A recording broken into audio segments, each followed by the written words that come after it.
Well, James Farkas Cohen is a lifelong con artist, a 5-time convicted felon with a criminal record that stretches back a half-century. Yeah, yesterday the Sun Valley resident was taken into custody by U.S. federal marshals, and it's possible he'll never be let out again. Ellen Leyva has an update on our ongoing investigation into serial plaintiffs.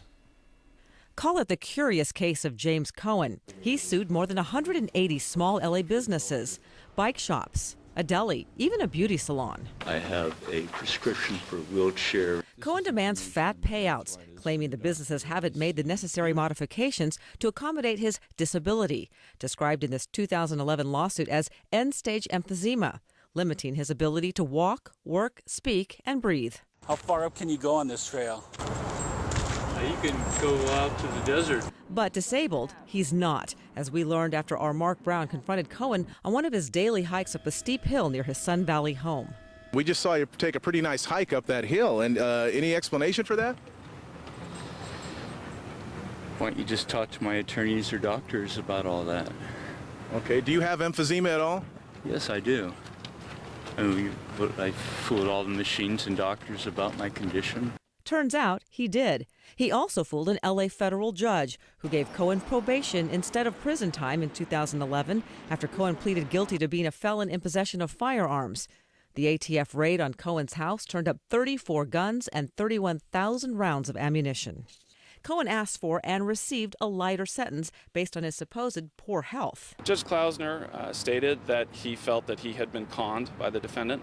That's Gregory Lesser, the federal prosecutor who wants Cohen's probation to be revoked. Now, if the court does that, as the government's going to request that it do, he has a statutory maximum sentence of 10 years. Friday's federal probation hearing came after Cohen pleaded no contest to state charges of stealing more than $100,000 in government benefits. Judge Gary Klausner called Cohen a flight risk and a continued danger to the community.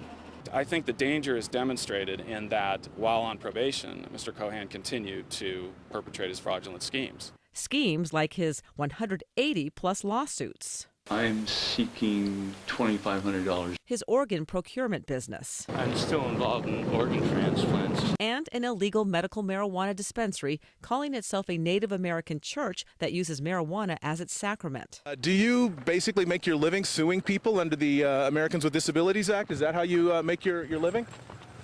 As I'm in the slave trade, I still sell to other. Do you have an oxygen tank? Yes. You do. Where is that?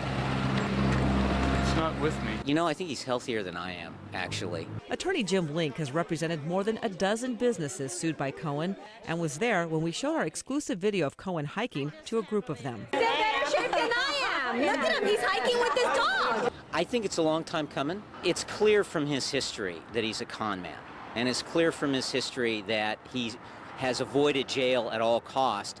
We watched as Cohen arrived at court on Friday. He got out of his car and then put a sling on his arm. Today's costume for Mr. Cohen included an arm sling and crutches that he didn't appear to be putting much weight on.